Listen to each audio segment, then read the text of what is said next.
And in this video, this model here has done some traveling.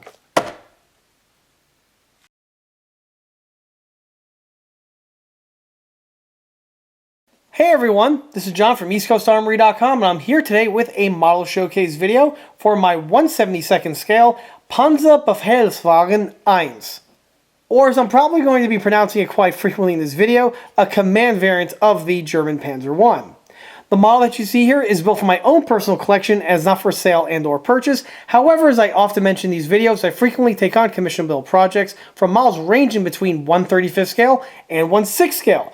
This model here, being 1/72nd scale, is outside of my normal working purview. However, if anyone is interested in the scales I do offer commission build services in, I can be reached via the email address listed below, which is info@EastCoastArmory.com. This model here is built almost entirely out of the box. In this video, we're going to be giving this model a thorough in-box review, as well as going over several aspects of the kit to watch out for during the build. With that in mind, just sit back, relax, and enjoy the show. To kick this video off, let's go ahead and take a quick walk around this model. And this vehicle here is the Sd.Kfz 265 Kleiner Panzerbefehlswagen. The Panzerbefehlswagen was a German command vehicle that was developed in the late 1930s and saw service with the Wehrmacht during the early campaigns of World War II. The vehicle is based off of the Panzer I light tank, which was the first tank to be designed by the Germans, at first in secrecy, in the interwar period of the 1930s. The Panzer I became the mainstay of the German Armored Corps and saw service in the early campaigns. However, to accompany this new vehicle, a command tank was also developed. This vehicle utilizes the exact same chassis as the Panzer I, but has a new superstructure to contain the radio equipment. It's because the Germans were able to intercommunicate tanks, half-tracks, and other assets on the battlefield together was part of the reason that made the Blitzkrieg as successful as it was. Prior to this, communication was done with flags, as well as other methods, which was problematic on many levels. However, by having this ability to communicate and having a high-ranking officer in a vehicle that can keep up with the tanks and other units to direct and keep command very fluidly was a very groundbreaking idea and is one that is still with us today. During their production run, about 200 units were produced and saw service in the early campaigns and continued to see service until they were eventually replaced by more modern equipment. The vehicles were only produced for 1 year, had a weight of about 5 tons, and featured the exact same automotive equipment as the standard Panzer I, which being propelled by a Maybach NL38TR inline 6-cylinder water-cooled gasoline engine. The vehicles can hit about 25 miles an hour, which again was pretty speedy for the period. For armament, because obviously this is a command vehicle, it doesn't have any sort of turret or larger ordnance, but it does have as a self-defense weapon an MG. Originally it would have been an MG13, however as the war progressed, these were eventually swapped out with MG34s. In addition to being used as a command vehicle, at some point these vehicles were also converted to be used as armored ambulances, and these two again saw service with the Wehrmacht for several campaigns. Before we go any further with the video, let's go ahead and take a step back to when this model was first started in order to get a good idea on what the base starter kit supplies you with. And here's the model at the start of the build. For the base starter kit, I'll be utilizing this 1/72nd scale Italeri command version of the Panzer I. Alright, fine. I'll go ahead and say it. Sd.Kfz 265 Panzerbefehlswagen. Hopefully that's close enough. Anyway, this model here is an interesting one because it kind of fell into my lap. I encountered it unexpectedly while I was traveling. That's right, this model here was a souvenir that I picked up from none other than in Deutschland. I guess, when in Rome, do as the Romans do. When in Deutschland, purchase a Panzer. So this one here was actually procured from a Müller, which is like a pharmacy. It's kind of like CVS, kind of. It's a chain in Germany, and there was one right down the street from where I was staying. And one day I decided to take a walk into the place to do some exploration. And unbeknownst to me, they have a pretty rockin' hobby aisle. It kind of reminded me of the old like Rite Aid days from back in the 80s and the 90s where they used to sell plastic models. And well, Müller actually is a pretty good spot to check out if you're in Germany.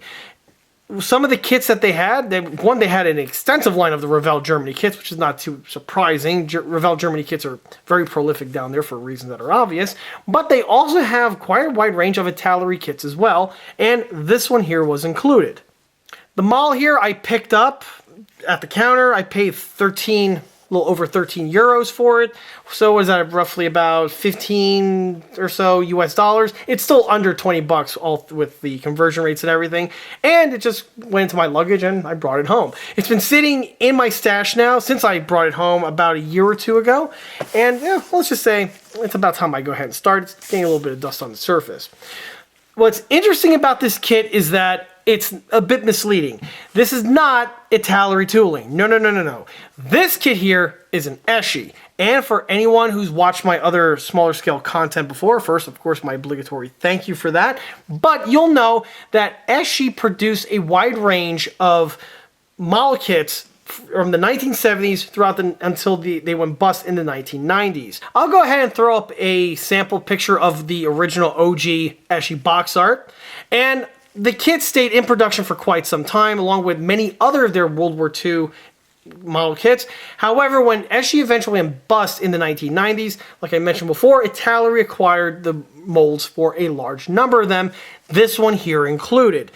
This model here has been re-released several times by Italeri, and this one here is a relatively recent re-release with the box art that we have here. This one, if I was to take a guess, came out probably in the mid-2010s timeframe or the late 2010s timeframe, from about 2016 to probably about 2019. So it's a relatively recent release. The ESCI kits are quite prolific and they're relatively easily come by, even the original ones. ESCI did produce a large number of them and their distribution was quite good. And then sprinkle in the re-releases from Italeri, this does keep the prices relatively in check. Enough about that, let's go ahead and review this model. So, starting with the box art and graphic design, here you get to see the box art of the vehicle in question. The box art is decent, it has a nice little posterized appearance to it, but it definitely illustrates the point home on what vehicle this is. The remainder of the graphic design is typical for the Italeri kits from this era, where we have a matte velvety type cardstock used for the box, and we also have the other verbiage in this type of format. We have a blue banner running across the Italeri logo right there with some yellow striping that has important information. Obviously it's 1/72nd scale, decals only for the Wehrmacht, and well, we'll go over about that in a second. As for the kit number, this is kit number, for those who are interested, 7072. And that's all there is for the main box art itself. One thing that's interesting about the box is that it's a side tab opening box, and we don't really see that all that often these days. Generally, you'll see this, say, on the World War II kits, and the old school ESCI kits did the same type of layout. But it's interesting that Italeri went ahead and recycled that old method for their 1/72nd scale line. Their M60 kit that I did build, which was an Italeri release, did the same thing. Moving to the side tabs here, you get to see how the information is laid out. It's a bit different compared to some of the other models out there, where it's a more vertical type setup. We have here an abridged box art of the illustration on the front, and we also have the other important information, such as the scale, the item number, the logo. But what's interesting is that they gave you here the dimensions. So the model is a whopping 5.6 centimeters in length. And by the way, as a side note, this is a common question that I frequently get asked in my videos. People are requesting for me to go ahead and measure the model's length for one reason or another. And frankly, I just don't have the time to do that, so I never go ahead and offer that service. But if you are curious how big this one is, there you go, right over there is a whopping 5.6 centimeters. I have absolutely no idea what that is. I'm an American, of course, we don't use that, but I'll let the Europeans out there go ahead and mull around on exactly what that means. All right. On the other side here, the box was a little smushed. I think it was actually like this in the store when I got it, plus being stuffed into my luggage didn't help, but it's going to be interesting to see what it looks like once I crack the box open.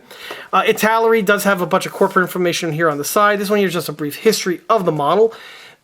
It's in several different languages because Italeri does have quite a wide range of distribution, so you can see all the markets that they do sell their kits in. On the reverse side here, we have just some other kits in the lineup. A Panzer II, looks like some German artillery pieces, anti-tank as well as a flak. an Opel Blitz truck. And also we get to see a sample here of the decal sheet. So as you can see, there are a lot of different ways to render this model. On the back portion over here, we also have a nice little color chart. We have some different ways that you could render the model with said decals. So you have Africa Corps, you have an ambulance version, probably invasion of France and or Poland. And again, it's a very early war vehicle, so that would make sense. We have here the real corporate information for the Italeri Plastic Model Company, barcode, QR code, and also apparently Italeri got into the paint game. I've never seen Italeri acrylic paints, but I guess if you're in Italy and or Europe, they tend to be a bit more common. The model itself is rated age 14 and up, so I guess it's going to be a complex one. It's a skill level 3 or something along those lines. So I think I should be all right. I think my resume has shown thus far that I should be able to tackle one of these models. Anyway, let's go ahead and pour out the components. So just like with the old school ESCI kits, these things are hermetically sealed in a plastic bag. And not really a whole lot going on here. It's actually a really tiny little model, which makes sense. Panzer ones aren't exactly known to be massive. With the bag opened up, let me go ahead and pour out the contents, and this is a very, very, very, again, simplistic build. So starting with the main runner that we have here, obviously this is for the majority of the hull. We have here the upper hull, and the lower hull is a multi-piece assembly where we have the bottom plate, the two side sections, probably the front and the rear. Once they go together like a box structure, then you could mount on the upper. The upper hull details are actually pretty good. If I go ahead and get the camera in focus, remember this thing is ridiculously tiny and the detailing is there. You can see the grille detailing, the hinge detailing. The hinges and the hatches are separately molded parts, which is actually pretty impressive. They could honestly just molded everything as one piece and would have been all right, but hey, they went ahead and molded in separate parts, which is good for detail fidelity. The tin work does have some diamond plate integrally molded on. It's a bit faint, but again, for the era that these things are molded in, and also for the scale, it should be more than suffice. We also have here some suspension parts. We have the leaf springs that are molded nicely. That's going to take very well to the Tamiya Pentaline accent. And we also have here some hubcaps, which are separately molded, and the row wheels themselves. Row wheels, again, look the part quite well, and for the scale, I think they should pan out quite nicely. On the outer portion here, you get to see the side details. We do have some suspension detailings right over here for bump stops. All of the axles are integrally molded on for the idlers and the sprockets, which is good. And the other details would include a figure, which I don't build, so this guy's just going to be relegated to the bin of misfit figures. I have like a battalion of figures in there, so yeah, I don't care for figures. But anyway, the figure itself, I guess he's usable. He does have a little bit of flash, but with this scale, it could clean up quite nicely, I think. The back plate and the rear plate are right there. Or I should say the back plate and the front plate, I guess. I would presume that's what this is. Well, I'll find out once I actually build one of these. Which, by the way, this is actually my first command version of the Panzer 1. I don't really have that many Panzer 1s in my collection, believe it or not. So it's good to add one. Here we have the exhaust manifold, some jerry cans, some Pioneer tools. The tools are very nicely rendered, considering how small and tiny they are. We have here some tow cable. I guess there's the main hatch for the roof. It has the pad integrally molded on. Yeah, it definitely looks the part quite nicely. A lot of very nice finely molded bits. I'm not really sure what they are at this time, but obviously as the build commences, I'll be able to know. The next one here is the armored section, which, by the way, just like with their other 1/72nd scale models, they produced them in a series where they had 2 or 3 different types of the same vehicle. And if I'm not mistaken, I believe they did the same here with the Panzer 1. This one here is the command variant, and then more than likely they probably produce a standard Panzer 1 as well. But this being the command one, you get the command structure. So it has this nice little armored box right over here. The geometry looks really good. Again, the hatches are separately molded, which is, again, really nice for detailing. I believe this is the antenna channel, which is wood on the real unit. We have what appears to be an MG, if I'm not mistaken. A lot more hatches, a lot of vision ports right there, separately molded. Very nicely rendered. And yeah, overall, it seems like a good quality piece. And that now brings us to this runner. So, obviously the kit gives you individual link and length tracks, which, as we know, I utterly despise with a lovely passion on this channel. I am always taking a dump on these things at my earliest opportunity, and I will continue to do so. These tracks suck. I can't stand individual link and length tracks, and it's thanks to ESCI why we have this cancerous tumor with us to this day. It just doesn't want to go away. It's literally the tank modeling equivalent of herpes, where it goes away every so often, and then it always seems to flare back up. So, thanks Italeri, thanks ESCI for giving us this lovely gift. Anyway, as for these ones over here, for the ESCIs, I've had some decent results with them in the past on their modern line of vehicles, but this is the first time I've done something World War II, so it's going to be interesting to see how I could go ahead and use the pontoon method on something of this small scale. But the tracks, to their credit, are decently rendered. And unlike the kits that came out afterwards in the 80s, these ones actually have guide horns on them. That's actually relevant to point out, because on their M60 and their Merkavas and all those other kits, the inner portion of the tracks have no guide horns whatsoever. They're just flat on the inside. These ones are actually better than the newer releases in that regard. Things are molded in this really tacky silver plastic, but I guess back in the day, you would just not even have to, or the theory was you didn't paint it, you could just build it with the molded gray plastic and the silver tracks, but obviously, yeah, I paint my models, so that's really neither here nor there. But yeah, you don't really see tracks molded in silver plastic anymore. They shouldn't be molded in this crap at all, but hey-ho, here we are.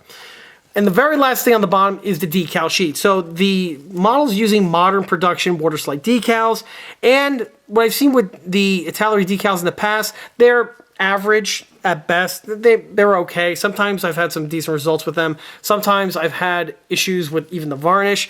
But these ones here are newer production compared to those older units, admittedly. So I'm pretty sure these ones should work out just fine. It's standard modern technology blue water slide paper decals, and they seem to look all right. From looking at them in the light here, I'm not seeing any reason why these should cause any problems. The very bottom of the box brings us to the instruction sheet. So let's go ahead and take a look at this. Well, they have a nice illustration here of the assembly of the markings. Oddly enough, the model in the drawing is 1/35 scale, so that's kind of funny. And by the way, Italeri does have a lineup of 1/35 scale Panzer Is. So we're going to take that information for what you want. Alright, so unlike the original ESCI drawings, which I believe were old school drafted ones, these ones here may be computer generated, or they could just be traced over from the old school CAD ones, or I'm sorry, old school drafted ones. And it seems like what you see is what you get. Pretty straightforward. Just go through the motions of assembly and you should be alright. Well, relatively speaking, but we'll circle back to this in a moment. Yeah, other than that, the instructions look like they should be alright. Skipping forward a little bit brings us to the point right here where the model's assembly is all done. It's actually ready to slide off into paint. But before I do, there's some things I do want to go over. The first thing I want to mention is just how ridiculously tiny this thing actually is. Honestly, this here is the second to the smallest model I've ever built. The only thing that defeats this one and takes the title was that 1/200 scale 3D printed T-3485 I did as an April Fool's joke several years ago. But this thing here is not that much bigger. This thing is tiny. And now that you see me maneuver it around, you can probably see that what I'm going to mention next. As you may have noticed, that the upper and lower sections are not yet glued together. Now, normally when I do these ESCI individual link and length track model videos, the tracks themselves are on a pontoon and disconnect from the hull so I can thoroughly paint and weather it. And I was going to do that to this one too. Unfortunately, with the way the tracks and the wheels were, I was having a hard time keeping everything in place, so I decided to go ahead and glue everything solid and then build the track around. Now, this is a departure from the way I usually do these things. If I was to do it again, perhaps I would try it again with the pontoon method. I think I would be able to pull it off, and I'll mention why in a second. Either way, so because the suspension was glued permanently to the hull at this time, I went ahead and not glued the upper hull section on yet, because this allows me to get access to paint these sections as thoroughly as possible. if the upper section was installed, you're not getting into these areas or the top recesses here of the track, and that's something that's a bit problematic. So with the model in this format here, this allows me to go ahead and get these sections thoroughly painted and weathered in much greater ease. Fortunately, with how small this model is, I'm not going to exactly have that much trouble getting to these tight recesses in here in order to get the thing painted, and that's a plus due to the model's small size. And this brings me to the lower hull. The lower hull on this model, as we saw before, is a multi-piece assembly where it's consisting of 4 parts. The 2 side sections, the bottom plate, and the rear panel. And the model goes together, but this is where the vehicles, or I should say the tooling's age, starts becoming more apparent. The rear section over here on the side sections of the hull have these little lineup marks where the rear plate would lock into these sections on either side. Unfortunately, the fit isn't really quite perfect, and it's off by an amount where it's going to drive you crazy trying to get the hull aligned. So what I did was I actually amputated the intersection here on the back where the rear tab was on this side, and on the outer portion I actually went ahead and did some hand fitting by removing some material off of the brace with a needle file. Just a little bit of material, some hand fitting was required in order to do that so that the piece can fit together. Once the piece was aligned, I used super glue, so the super glues went in and I just had to walk away and let the thing set. Once the thing did set, you will have some seams to contend with, and these were easily just polished away. What I did was I first put a bead of super glue on all of the seams, wait for it to set, and then from there, just dry and wet sanding was done to polish it down. It polishes down pretty quickly, so that's not really something to be a concern of. One thing, though, you have to watch out is with this rod that goes from either side of the hull. This you cannot install as per the kit when you're assembling the hull because of the bodywork required to get the hull smoothed out. This is something that you can have to add after the fact. And with the way the piece is, it kind of has to fit in these 2 little holes that are found on the kit's tooling. The holes are there, but I had to widen them slightly or with a pin vise again so that the piece would fit in place. But also, again, this was added after the hull was glued together, so I had to do some hand fitting to the rod, shortening it just slightly so I could fit into one side, and then slide it to the middle, and then once the glue set, it holds it in place. However, the hand fitting isn't just required for the rear, but it's also required for the front. Specifically where the front interacts here with the top portion of the hull. So on the model here, you can see on the underside 2 remnants of plugs that were descending from the upper, and these were alignment plugs that allows you to have it fit into these 2 sections here on either side of the hull, and it was, in theory, it lines it up. It does do that. Unfortunately, the problem with them is that it doesn't make the hull really fit all that well together. And with the way the piece is, you'll see that the bottom portion of the rear extends past the tin work, and it actually has to overlap it like so. See? With those 2 units in the front, they inhibit the fit, and it just will throw it off to the point where it's not going to sit right, and it's going to be a huge issue. So what I did was I just simply amputated them outright. Just snipped each guy off, and that was all there is to it. Something else I did was I carefully removed some material here with the Dremel on the tin work because I was actually having the piece hit the tracks here on the side, and it was again causing some unneeded friction and some unneeded fit issues when I was trying to lock the thing in place. Now these pieces are fairly thinly molded, so it wasn't that much material. It was just a little bit amount, but it was again par for the course when you're dealing with an older kit like this. When I mentioned you need to do some hand fitting, stuff like this is what I'm talking about. However, once those were taken care of, and specifically the nubs, these were actually more important than the side sections over here. The nubs were the biggest thing. Once those went, the thing fit on a lot easier, to the point where I don't even think you really needed to do the tin work, but since I made it anyway, I might as well bring it up. After that, the work wasn't quite over yet, because you can see on the front here, I had to go ahead and build some areas up. With the way mine went together, there was actually a somewhat substantial gap where the bow of the upper made contact with the lower. And in order to deal with this, what I did was I went ahead and I've added a piece of sheet styrene strip to this section over here from end to end. This essentially plugs up the gap immensely and makes it to the point where it's totally blended in. Obviously, after the piece was glued in place, some super glue was added, and I polished it down further to make sure it is as smooth as possible. In addition to that, I also went ahead and added 2 little drops of red putty to these 2 sections here and here. And what the putty does, the putty was used because there was a small little gap on either side here on the transmission final drive blister. So a little drop of putty was added to each section, and then polished away with the sandpaper so that everything, as you can see, is a smooth transition on the upper.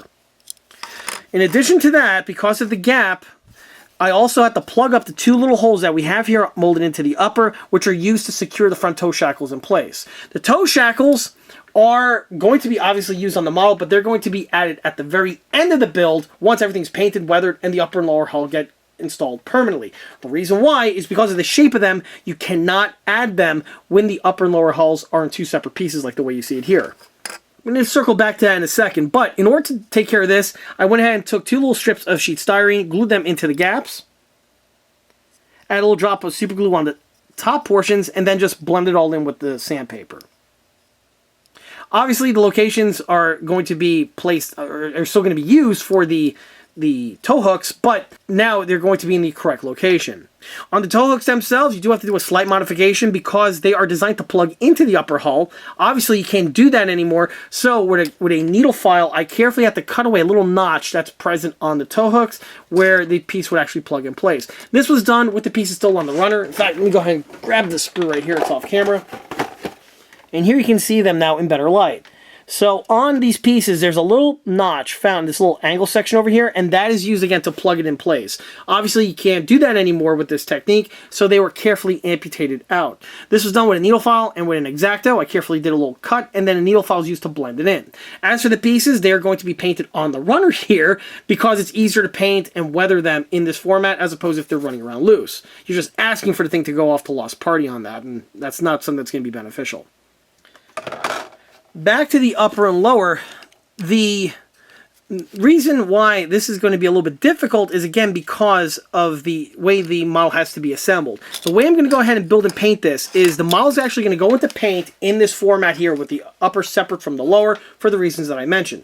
Then I'm going to go ahead, do all of the weathering work with the exception of the dry brush tracks, add the decals, add the varnish, and then once that's done, I could go ahead and then add the dry brushing to the tracks. The reason why I'm doing it that way is because the varnish does something weird with silver and shiny metallic paints.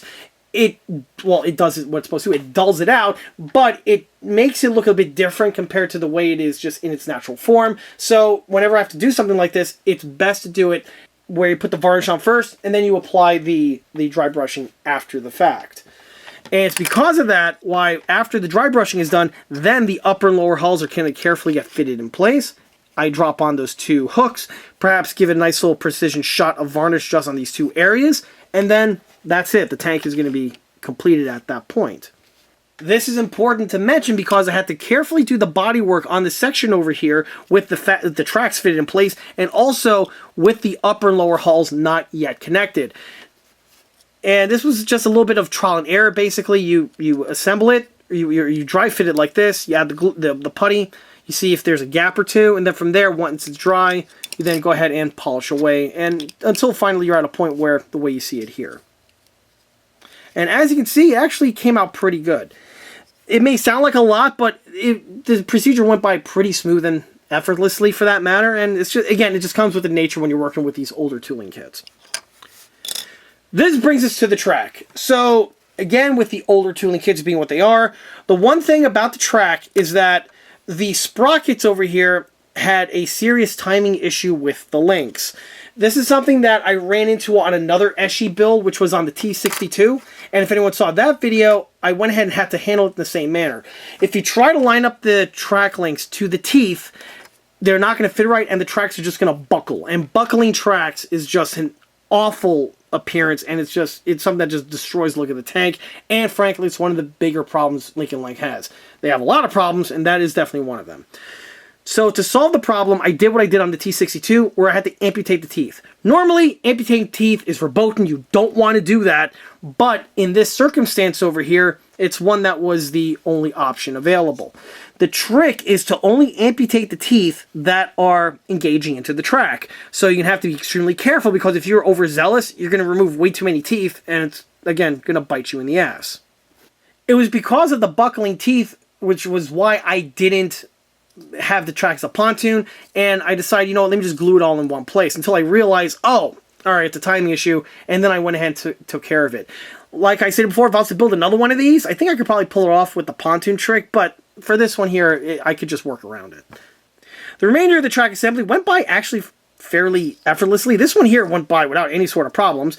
This one over here, I actually lost a section of track. It seems to always happen on these damn Lincoln Lane tracks. I was holding my hand, fling off the lost partia. I'm like, crap, so I quickly made a mold and casted another one. So the casted resin link was used. However, one thing that was interesting to point out was that the stretch here was slightly too short. Again, this is another issue that Lincoln Length is plagued with. I can't stand Lincoln Lane tracks for this reason, and it's one that normally I would go ahead and replace them with workables, but again, we're working on 172. So anyway, the piece was just slightly too short. Not by much, but just ever so slightly. So what I did was I took a piece of Plastruct strip and I glued it to the one grouser, slightly thickening it up, deleting the gap here, and then I just blended it in with the remainder of the track, detailing with some sanding. Once everything, I mean, it looks ugly right now, but once everything is painted and weathered, it should just blend in with the remainder of the track work, and no one will be any the wiser. Well, you all will, because you're watching this video, but most other people won't be any the wiser. And again, it just comes with the territory when working with both a Lincoln Lane track, specifically on a kit that was designed in the 1970s time frame, or the 1980s. It depends it depends what scale mates say, but I believe again this kit is a 1970s era kit, late 70s, early 80s. We'll just go with that. And that's a whole lot of talking for such a tiny build.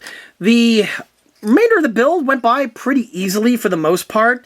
The parts are pretty small and finely molded, so you have to carefully remove them off of the sprue, glue them in place. And for the headlights over here, I did the trick that I mentioned, and I did a video tutorial on for handles, where if they're very frail, you snip them off of the sprue, then you glue them to the model, and once they're set, then you can polish away with some sandpaper and remove the bird that way. And that's exactly what I did over here, and it worked wonders for the main headlight and the two other lights that are found on the tin work.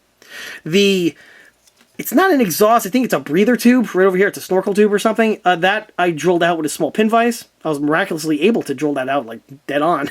It was really cool. I was expecting it, maybe I was going to be off, but no, it was dead center. And once this thing is painted and weathered, it's going to look great. It really does improve the look a little bit. The hatch over here, I did have some slight fitting issues with the one hatch. I had to just do some slight hand fitting where I just rubbed the one side up and down a needle file just ever so slightly, and then the piece was able to drop in place without making contact or buckling with the other hatch on the opposite side. The little visors are separate molded parts. They are finely detailed, which is nice, but again, you're going to want to make sure you have nice steady hands and you're dealing with this, and you're not using a tweezer that can fing the piece to lost partia, because again, you'll be screwed if that's the case. You don't have enough pieces for that. The antenna went on pretty easily, or I should say the antenna base. It is molded solid. I did try to drill a small little hole in it. I'll probably try a second attempt just so I have some kind of indentation to fit a wire in place, and that'll just really complete the look of the build. The MG I did not drill out is just way too tiny for that, so I'm just going to leave it as is. I'll just work and weather around it. And the channel, again, just drops into place. Nothing really crazy going on there. I did install the shovel at this point here, as opposed to usually I do that at the tail end of the build. For this one here, I figured I could work around it, and I should be able to have the thing painted without any sort of other issues. There is also some other equipment that's going to be added at the tail end, such as a tow cable, as well as a jerry can. These are going to be painted off the build, of course, and then be mounted at the appropriate time. Aside from that, the only thing I'm going to do is I'm going to mask up the inner portions here of the hull and also the upper hull. Something that I just like do on my build. And from there, I could go ahead and get the thing into paint. I will say that for the primer, I'm not going to use the El Cheapo flat black spray paint. I'm going to use Tamiya flat black acrylics in the airbrush. I'm going to go ahead and airbrush it in that format. I feel that because of the small size of this model over here, I think the Tamiya paints are probably a better choice, and it gives you a little bit more precision in getting into the really tight confines here of the suspension, as opposed to the spray paint, which tends to be better for larger scale models, or even just larger size models, even in 172. Truly, the hardest aspect of painting the model was painting the road wheels. These things are so tiny and the confines are so tight that you really have to have your painting game on point in order to execute this without there being any collateral damage. And fortunately, I was able to pull it off. It was hairy at times, but I was still able to persevere either way. The road wheels, the rear idler, and the top return rollers are all rubber rimmed on the Panzer 1, so you have to be careful when you're painting these sections. I also went ahead and painted the little red Zerk fittings that are molded into the top return rollers, giving for the complete look that you see here. And again, it's a nice way to add a little bit extra color to the model, even though the color is really, really tiny. Unlike my other builds where I used Tamiya rubber black for the tires, for this one here, I just used Tamiya flat black, and it's the same color that I used on the track. The reason is, well, it was just easier to make any corrections or any potential touch-ups on the track, specifically if I have to get on the lower portion over here. If I used the rubber black, it would have been a bit more problematic. As I mentioned before, this had to have been done prior to the tank going to varnish. Then after the varnish work was out of the way, I was then able to thoroughly go ahead and dry brush the scratched steel sections like you see here. Once that was out of the way, well, the upper and lower hulls get mounted together, the front tow hooks get fitted, thus completing the build. With the tank fully completed, you also get to appreciate the track work in its final form. The way you see it here is really the best you're going to get with the stock track, specifically with the individual link and length method. Of course, this is the side here that had that issue with the gap spacing, but as I referenced before, luckily it's on the bottom portion where it's not that visible, and once all the paint and weathering get applied, it sort of just blends in with the remainder of the cleat work. Moving up from the track takes us to the antenna channel. As I mentioned before, these are wood on the real units, so some Tamiya flat brown was just dry brushed onto these sections, leaving for the distressed look. Also, something else to mention was that in the previous scene, I had this located in the wrong location, and the instructions are a bit vague, so you want to pay attention because you could easily make the mistake, or the same one that I did. Fortunately, I caught it towards the tail end of the build. I simply plucked the piece off, moved it to the correct area, and then I just did some touch-ups, leaving for the end result that you see here. On the rear section of the model, you get to see the exhaust manifold weathering. Nothing more than just some of my rust paint applied with the paintbrush. And then with the airbrush, I had a little bit of exhaust soot weathering right there on the rear tin work. Really seals it up quite nicely.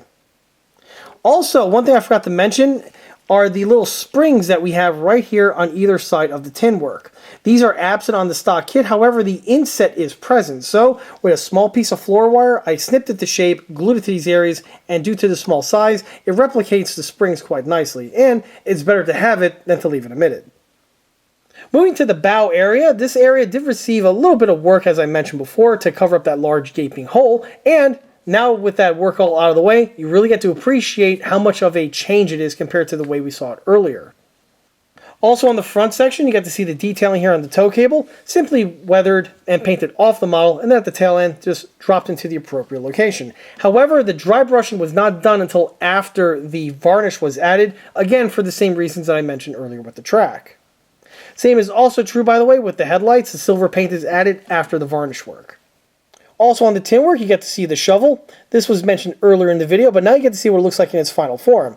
This, of course, is painted with a paintbrush, and your paintbrush game really needs to be on point to make sure that the paint goes where it needs to go and nowhere else. If all that's in order, the end results will look quite good. On the opposite side, you really get to appreciate that detailing on that little tube that I drilled the hole in earlier. As for the antenna itself, it's a piece of floor wire that I carefully cut to shape, mounted, and then painted. I did drill a small little hole into the base itself with a really tiny Dremel bit. It's not really that deep into the piece, however, it's deep enough for the glues to bite into the wire, thus holding it where it needs to be. It definitely looks good with the antenna in place, and of course, it's a command tank, it should have an antenna. And that's all there is to the build itself. This brings us directly back into paint. Honestly, that's really the whole build outside of the bodywork on the front and the track. So for the model's paintwork, it's first thoroughly primed with flat black. However, instead of rolling with spray paint, I went with just Tamiya flat black and applied with the airbrush. Because of the model's super small size, the airbrush Tamiya flat black is probably a better choice compared to just the El Cheapo can of flat black. Then, for the base coat, this is also not exterior latex, oddly enough. Some people might be surprised by that because I use that just on about everything. For this one, though, again, for the smaller size, I deemed it better to roll with Tamiya. This is just Tamiya German Panzer Gray that was applied with the airbrush. And then from there, the weathering was also mostly done with the airbrush.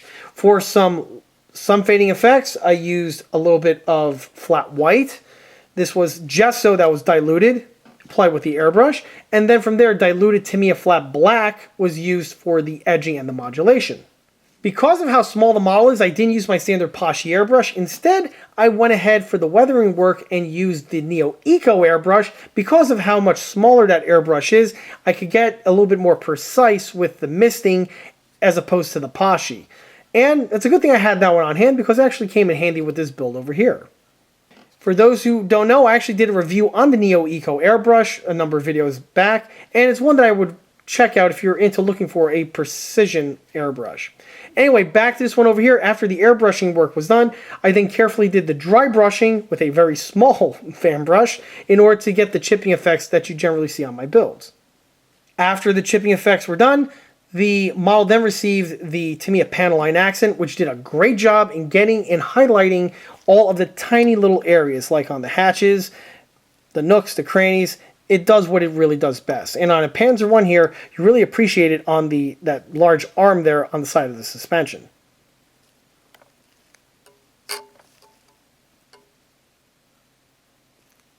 After the panel line accent was added, the markings were applied. And these are the stock markings. And the decals are, well, excellent. No problems here. They went on to the appropriate locations without any sort of issues.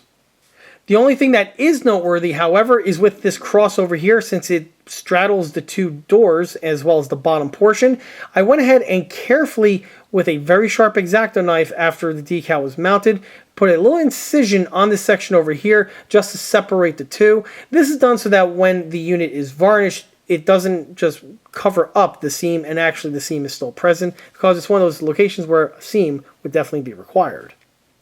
That's really the only place where something can go awry. Usually when you have to do something like that to a decal, it opens up potential of problems. But fortunately the planets lined up well and I didn't have to worry about that. After the decals were added and I painted the running gear like I mentioned before, it was then time to throw on the varnish. Remember, at this time the upper and lower hull sections were separate, so everything was then varnished over with the airbrush. The varnish, of course, is VMS matte varnish, which I absolutely love that stuff, and it does exactly what it says on the tin. The decals are nice and flat. If you'll notice, there's no silvering or shine effects or nothing like that. And it gives the rest of the model that nice, finalized, polished look. As soon as that was out of the way, it was then time to secure the upper and lower hulls together. Of course, you have to be very careful when you're applying the glue. You don't want to get any on the external surfaces. But one thing I like about the matte varnish, it has the effect of making glue marks disappear. Specifically, if it's just a little shine section, like you had a little glob ooze out and you wiped it off, and you have that little stupid residue shine that remains. Well, with the VMS, once that glue, of course, is dry, you add it over it and it'll just make it disappear. The only time where this becomes not possible is if you have an actual clump, and then you have something else to worry about. But if it's just a little sheen, yeah, the VMS does a great job with concealing it and having it be completely transparent. In the end, I'm really happy in how this one turned out. This was a fun, quick little project. Like I mentioned before, it was an impulse buy, and it was a souvenir, you could argue, which makes the build that much more interesting. And, well, even though I wasn't actively searching for one of these kits, the fact that I now have one in the collection is definitely one that does feel pretty good. The Panzerbefehlswagen 1 was one of those vehicles that I always knew about. I always saw it in my periphery, and I would always appreciate it and wanted one for the collection. Namely, you would see them in the Verline magazines, or you'd see them in swap meets or hobby shops, but I never exactly pulled the trigger on one. And like I mentioned before, I always wanted one, but I wasn't exactly planning on getting one in 172. That was a bit of a surprise. But again, like I just mentioned, now that I have one in the collection, it just feels really good to have this piece added to the list. And that conveniently pivots us into skill level and recommendations. Straight from the gate, this may sound absurd because of how small and relatively simple this vehicle is. I cannot recommend this to a beginner. A beginner is going to see one of these and it's definitely going to be misleading because you see the model, you might even run into it in a drugstore, essentially like what I did, say, oh, this looks like a fun little quick build, but unfortunately looks are most certainly deceiving because even though it is small, yes, and it's a relatively simple looking vehicle, that does not mean it's actually simple to put together. With the way the kit goes together, you are going to have some hand-fitting knowledge in order to get the pieces to properly fit. Obviously, I went over several in this video, and if you're a beginner, generally speaking, you don't exactly have those type of skill sets into your toolbox. And that's something that, in my opinion, you have to have in order to just build this thing properly.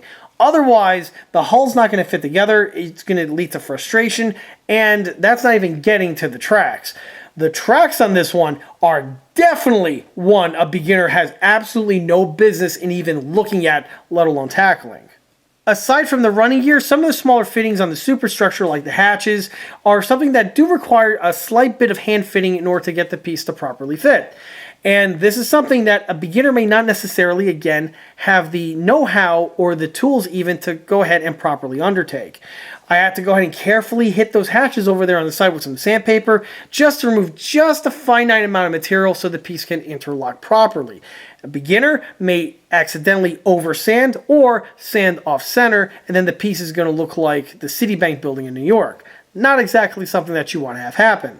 Furthermore, with the small fiddly bits like the visors, the tools, and things along those lines, they are nicely detailed in that they are separate. That's good. However, again, a beginner may not necessarily have the know-how with working with those small, fine fiddly bits and things like removing off the sprue, deburring, and just aligning properly on the model. Hell, even glue usage may not necessarily be something a beginner may have the know-how in, with just figuring out how much glue to add to a certain spot, or what spot to even add it on.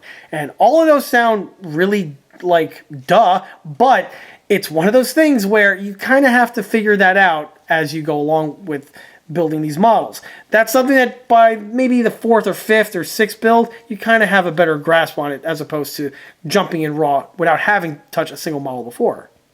So obviously a beginner, in my opinion, would be out for this one over here. So this leaves us with the intermediate and the advanced. The advanced builder is definitely more likely going to find this kit underwhelming, considering for someone that has that type of a skill level, they're used to having kits of a certain quality and standard, and this one here is rather, well, primitive in that regard. An intermediate builder may also feel the same way in regards to the relative simplicity that this build has. Having said that, however, an intermediate does have the skill sets to put one together, and if you're careful and you're methodical enough, you should be able to put one up and have some pretty good results with it. Something else to mention is that even though an advanced or an intermediate range builder are generally looking for a build experience that has a little bit more complexity to it, this one over here kind of circumvents that because of just how freaking tiny this thing is. Because this model is so tiny, and again, to put things in perspective, here I have my paintbrush here that I use to dust off the models before filming. This thing is just so tiny, and because of that, it kind of lends itself to have a more complex build experience just with the physical limitations on how small everything is. The small size, effectively, is the difficulty of the entire build. And if you could navigate those waters and do so without screwing up, that's actually a bit of an accomplishment. As I may have mentioned before, I'm not really sure or aware of any aftermarket parts for these ESCI Panzer I kits that are floating around out there, but I'm pretty sure someone out there with the chops with 3D printing and CAD work may see a shortcoming with the kit and perhaps come up with something to solve that, or maybe in a way to polish the kit up even further. As for what that can be, honestly, I have no idea or clue, and I'll leave that up to the experts out there to contemplate and figure that one out. I will say this, though, the build is very fast in that because of this lower parts count, once you get past the suspension aspect of the build, this thing actually speeds up quite quickly. And if you're looking for a build that's not too time-consuming, but one that has some challenge to it, this one here might definitely be something to check out. And while on that topic, this basically leads us into recommendations. So from the get-go, I would recommend this kit for anyone who's an avid fan of the German Panzer I. If you love the Panzer I family, this kit here is definitely going to be something to check out. This one specifically is a very unique version with that big trapezoidal type superstructure, and the command variant has been represented in model form in plastic from several manufacturers. 135, you have Italeri. You also, I believe, have Dragon, if I'm not mistaken. Then you even have a 1/16 scale variant from TACCOM. Well, if you want to go ahead and round off the set to really show that you're covering all the bases, the addition of this kit here would definitely be worth it. Granted, you could put it together, but if you can, it's definitely worth it. Like what I mentioned on other 1/72 scale videos, this one here would also be something to check out if you're into wargaming. And because these vehicles have been in production for so long and are still available today, unlike some of the others that I brought on the channel in the past, these ones here are a viable option if you are an avid wargamer. You can still find them, they're still affordable when found, and because they go in and out of production so frequently, the price on these and the availability are going to basically plateau at a certain point.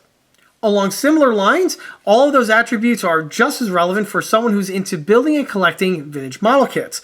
This one here most certainly would be considered low-hanging fruit. However, just because it's low-hanging doesn't mean it doesn't taste good. And this one here was a very flavorful, spicy little build. Obviously, because it is subject matter, if you're into World War II armor, World War II German armor, or just German armor in general, needless to say, these kits here are definitely something that would be ticking those boxes. And if you're into the early war campaign period, like say the invasion of France or Poland, obviously you can't get much more of that era than one of these. Don't forget, these vehicles were also widely utilized in North Africa with the Deutsches Afrika Korps. Obviously, that would be another person who I'd recommend this kit to. And there's nothing much more needs to be said about that. However, I will add that this model does have an interesting story and journey behind it. It is a world traveler, of course, molded in Italy, sent to Germany, and I doubted very much this model would have ever imagined that it would cross the Atlantic, being brought to America, where it would be built and displayed and posted on YouTube for the entire world to check out. Quite a story, if I had to say so myself. One thing I most certainly learned from this build is that next time I go to Germany, I most certainly am going to check out more Müllers in my travels. But again, that's best for another video for another day. And with that, that wraps up this model showcase video for my 1/72 scale German Panzerbefehlswagen 1 command vehicle. If you like this video, be sure to subscribe to this channel, where it's a great way to keep up to date on new posted content, being small scale model showcase videos like this one over here, or my larger scale project update videos when they get posted. Another way to keep in loop of new posted content is by liking us on Facebook, where I have more photographs of this particular model, as well as photographs of the other smaller and larger scale builds that have been seen on this channel in the past. Furthermore, don't forget to swing by EastCoastArmory.com for more 1/6 and 1/16 scale builds and detailed components. Thanks again. I'll be seeing you all again on the next one. Auf Wiedersehen.